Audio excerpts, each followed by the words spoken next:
Bem-vindo ao nosso canal militar sobre os últimos acontecimentos na guerra liderada por Israel.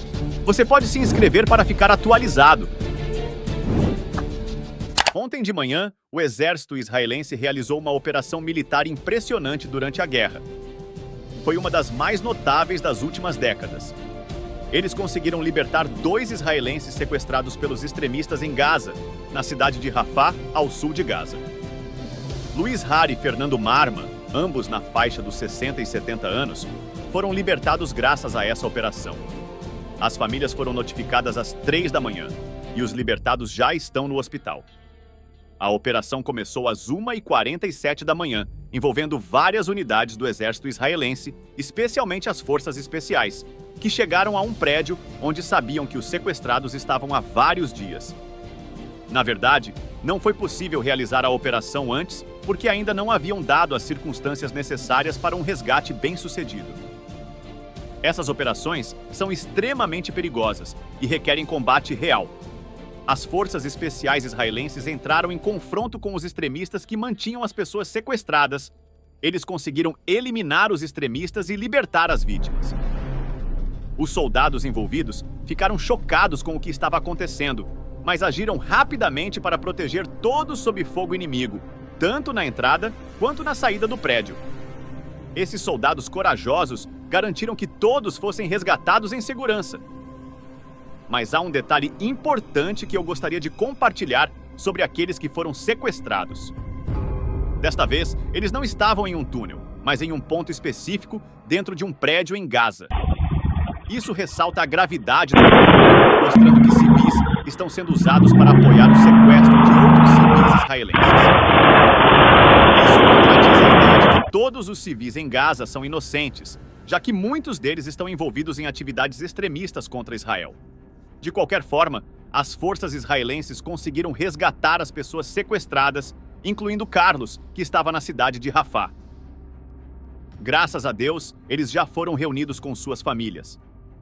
Vou compartilhar algumas imagens do vídeo mostrando esse momento de reencontro, cheio de lágrimas e alegria, graças à providência divina que permitiu que essas famílias vissem a luz no fim do túnel.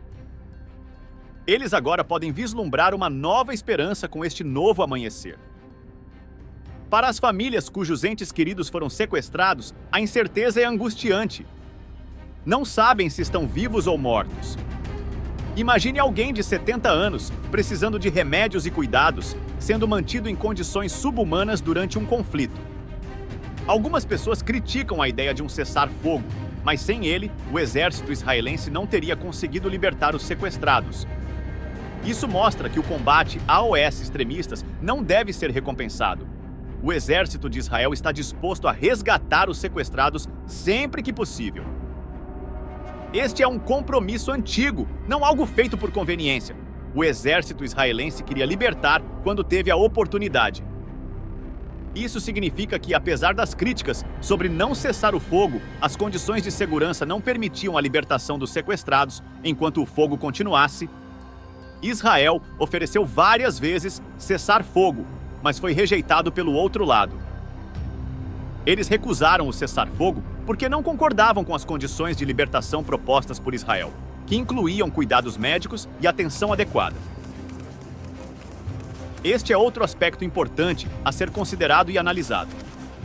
Eu também gostaria de abordar as críticas que questionam por que Israel não utiliza mais forças especiais para libertar os sequestrados.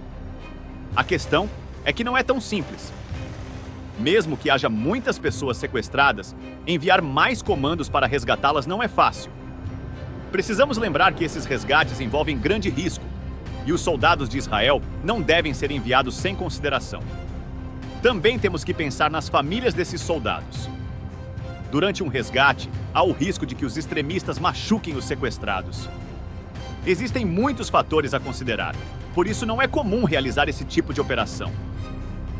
Idealmente, gostaríamos que isso acontecesse, mas é uma situação complicada. Não é mágica nem truque. Isso é para os críticos que não entendem o que acontece em um campo de batalha. Eles não sabem o que é estar sob fogo ou correr riscos. Eles não compreendem todos os detalhes envolvidos na libertação de pessoas sequestradas. Outro ponto importante é como civis em Gaza apoiam esses sequestros, às vezes até em prédios civis. Isso é loucura! Alguns dos sequestrados foram liberados em troca de prisioneiros israelenses. Surpreendentemente, eles foram mantidos em apartamentos de funcionários da ONU, uma organização das Nações Unidas que acabou participando do sequestro de civis inocentes.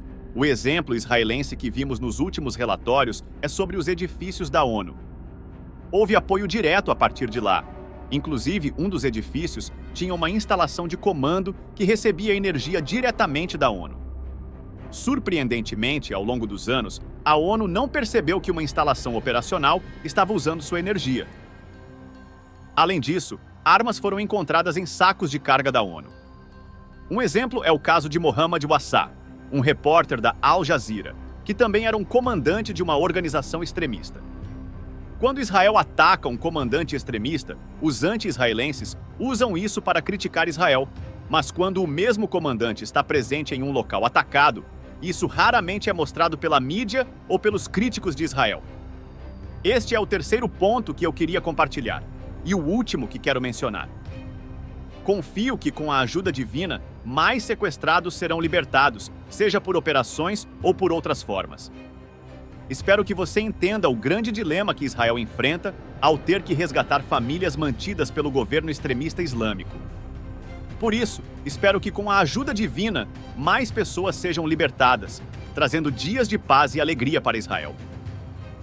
Eles não pediram por esta guerra, não queriam isso. Começou por violações da soberania, entrando em locais civis, sequestrando bebês e pessoas idosas. Existem atrocidades que não vou mencionar aqui, pois tenho outros vídeos falando sobre o assunto. Espero que compreendam que isso é imperdoável, mas com a ajuda divina, Israel irá vencer essa guerra. As famílias dos reféns israelenses capturados pelo Hamas estão pedindo aos negociadores israelenses no Cairo que permaneçam na cidade até que seja alcançado um acordo para garantir a libertação segura dos cativos. Não voltem até que todos retornem para casa, os vivos e os mortos, afirmou o Fórum de Reféns e Famílias Desaparecidas em comunicado dirigido ao chefe da agência de inteligência Mossad, David Barnea, e ao chefe da agência de segurança Shin Bet, Ronen Bar. Os olhos de 134 reféns estão sobre você. Esta é uma missão única na vida e você tem a capacidade de resgatar 134 cativos e evitar que seu destino se torne como o de Ron Arad, afirmou o comunicado. Imploramos de todas as maneiras possíveis. Não desistam e não voltem sem acordo. Sua missão é histórica e moral, e ficará gravada na história judaica e israelense como tendo levado ao seu resgate, acrescentou o comunicado.